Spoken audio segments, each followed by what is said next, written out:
Violent video games make people violent. Welcome to Friday Fallacy. This week we're looking at the fallacy of the single cause. The fallacy of the single cause is when a complex causal relationship is reduced to a single cause. That is, rather than acknowledge all of the factors that caused an effect, only one is selected. This is not a sound way of arguing, as most events are caused by a complex chain of causes, all of which are to some extent necessary, and none of which are sufficient by themselves. That poor people commit more crimes in no way means that poverty by itself causes crime. That many sex offenders were themselves abused as children in no way means that being abused causes people to become offenders. Some examples of the fallacy of the single cause. 9/11 was purely a result of Islamic fundamentalism. Without religion, there'd be no terrorism. The universe coming into existence means it had a cause. We call that cause God. The obesity epidemic is a result of one thing. People are simply eating too much. Mass shooters are mentally ill individuals. We just need a better mental health system. Teach people to think critically and there'd be no religion. Not all simple causal relationships are the fallacy of single causation. Sometimes the relationship is straightforward and there is only one cause. For example, when a severely intoxicated driver crashes their car, there's often little need to look for further explanations. Other factors may have played a minor role in the precise circumstances of the crash, but improving the quality of the road, the safety of their vehicle, or reducing distractions are unlikely to have prevented a crash from occurring.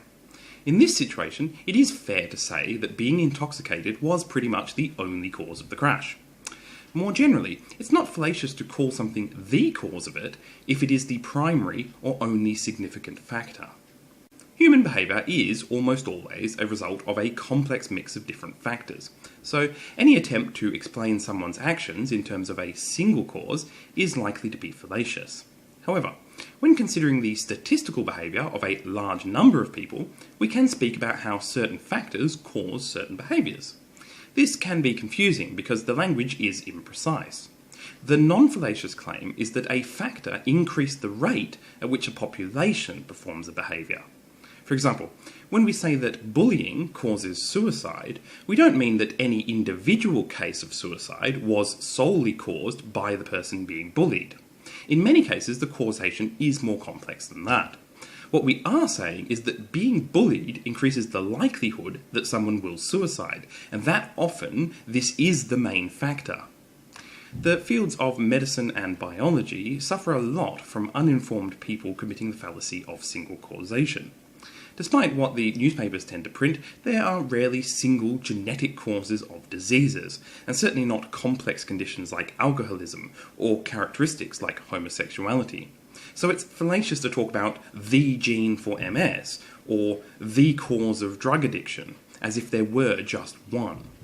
Similarly, the answers to whether something is caused by nature or nurture is almost always both.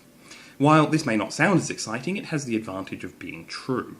The better question in all of these cases is not what the single cause is, but how much each cause contributes. In conclusion, the fallacy of the single cause is when a complex causal relationship is reduced to a single cause. Until next time, keep your fallacies to yourself.